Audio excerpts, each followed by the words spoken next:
Hello, my students. It's Mrs. Manfredo, and today I'm going to be talking to you about density. Now, as we continue doing school online like this, there are a couple things that you're going to need. You're going to need something to write with because I'm going to be giving you some notes.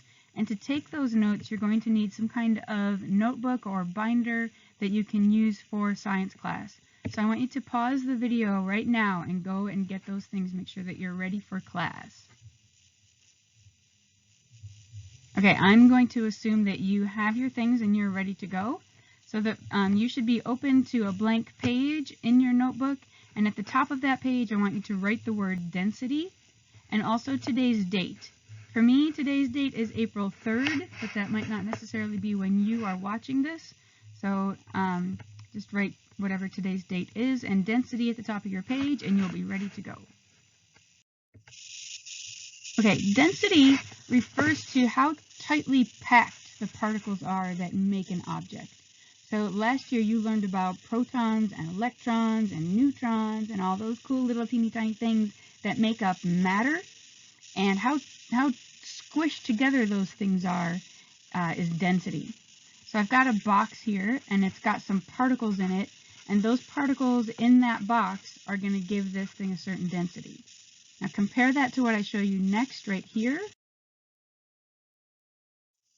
So this has the same number of particles, but it has a bigger space. So, like if we go back to this one has a higher density because all those particles are smooshed together more. And this one has a lower density because they're more spread apart. I am recording this in my closet because I have learned that this is the place in the house that gives the best quality for sound. Okay, so we did an Edpuzzle yesterday, and in that Edpuzzle they defined density as the measure of the mass of an object per unit volume. So that's something that I want you to write down in your notebook. Define the word density, just like they have it here. So if you need to pause the video and get that written down, go ahead and do that. And now we're ready to move on. So in that video, they gave the example of a block of wood or a rock, and the block of wood floated and the rock sank. The reason for that is because the block of wood has a lower density. So all those particles are spread out a little bit more than they are in water. Water is more tightly packed. Water is more tightly packed. So the block of wood is more like the box on the left where the particles have more room and it's less dense. And the water is more like the block on the right where the particles are more squished together. And remember, those particles give it a mass. So these two objects have the same mass, but because the one on the left has a bigger volume, it's a lower density. So next thing you need to learn how to do is calculate density. And we've got a formula for that. It's density equals mass divided by volume. And we can abbreviate that like this, D equals M over V. And the units for density depend on whether something is a solid or a liquid. If it's a solid, the unit is going to be grams per centimeters cubed. And if it's a liquid, I'm sorry, it's a little bit hidden here by my square. But if it's a liquid, it's going to be grams per milliliter. Or to see that they're grams per milliliter. Okay. So we can figure out, for instance, what the density of a penny is.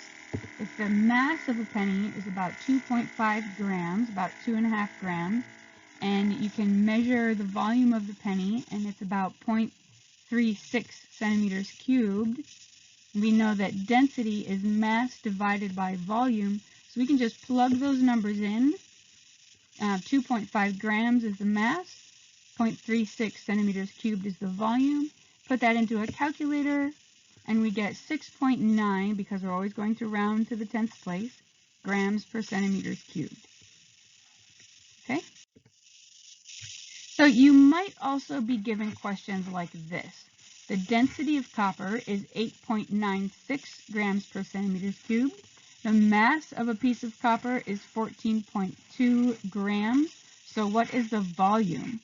Well, we know that density is mass divided by volume, but if we want to find volume, what are we going to do?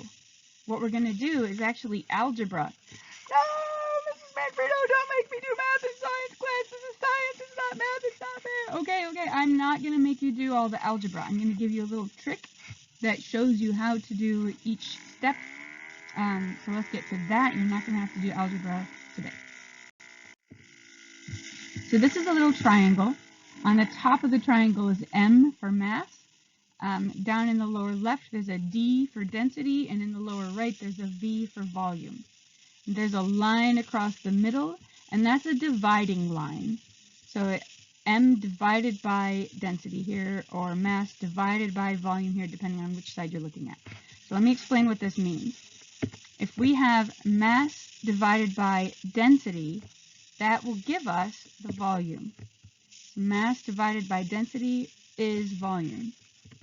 If we have mass divided by volume, of course, that's the formula for density. Mass divided by volume equals density. And across the bottom, if we have density times, so this is not a dividing line, this is multiplying down here, density times volume, that will give us mass. Okay, so pause the video now and get this written down in your notebook in a way that makes sense to you. You can start with just a triangle that looks like this. Then, oh, I can't go backwards, I'm sorry. You can go backwards, but I can't. So go back and look at the last slide and fill in those 3 formulas to make sure you understand how to use this triangle. Okay, I'm going to assume that you're ready to go on now. If you're not ready to go on, pause and go back. Okay, so that question that we had was about copper. The density of copper is 8.96 grams per centimeter cubed, and the mass of a piece of copper is 14.2 grams. So what is the volume? Let's get this color-coded so you guys can follow what I'm doing a little more easily. Density is going to be purple, mass is going to be blue, and volume will make red. So we're looking for volume here, so let's circle the V in our triangle. And the way that we're going to find volume is mass divided by density. When you're doing math, I cannot stress this enough, when you're doing math, write down the formula. It will never harm you and it will always help you. So take that formula, volume equals mass divided by density, and write it down. Then you can plug in your numbers. So mass we made blue, density we made purple. Take those numbers, plug them in. 14.2 grams divided by 8.96 grams per centimeter cubed. Plug that into a calculator. We're going to round to the 10th place. I'll talk a little bit more about that in the next problem. I didn't want to do it here. We'll get there in a sec. So, okay, so this is a whole problem. Make sure that you have written this all down in your notebook as well. Write down the problem and the steps to solve it. If you need to pause to do that, then go ahead and pause. Okay, I'm assuming you're ready for the next problem. We're going to do one more. Benzene. Benzene is a liquid, and you have 15.3 milliliters of it. The density of benzene is 0.88 grams per milliliter. So what is the mass of your sample? And let's color code this again. So the volume, again, is going to be red, 15.3 milliliters. The density is going to be purple, 0.88 grams per mil. And we're looking for the mass. So mass is at the top of our little triangle. And that means the way we find mass is by multiplying density times volume. So right there. So write down the formula because it will never hurt you. It will only help you. Mass equals density times volume. And now you can plug in your numbers. 0.88 grams per mil times 15.3 milliliters. Plug that into your calculator, and your calculator is going to give you this, 13.464 grams. And we're going to round to the 10th place. The 10th place is this one, the spot that's one digit to the right of the, the right of the, I don't know if it's a mirror or what. Anyways, one spot to the right of the decimal is the tenths place. We're going to use this number, the next number to the right, to tell us what to do to round to the tenths place. Now 6 is 5 or above, so we round up. And our final answer is going to be 13.5 grams. So along with this assignment, I'm going to give you some practice problems. Along with this assignment, I'm going to give you some practice problems. So go ahead and work on those. Those are going to be due on Monday. We're going to have office hours today from 1 o'clock to 3 o'clock. I'll be available to answer questions. On Monday, we're going to start natural selection. And then I also want to split our Google Classroom into the 4 periods that I have, 1st, 4th, 8th, and 9th. Right now, all of you are in one Google Classroom, but I think I want to split that up and keep my classes separate. Excuse me. Especially for meeting times. Every class is going to have its own meeting time, and that's when I'm going to want to see you. So that's it for today. Go work on those practice problems. They're due Monday. Have a good weekend. I'll see you later.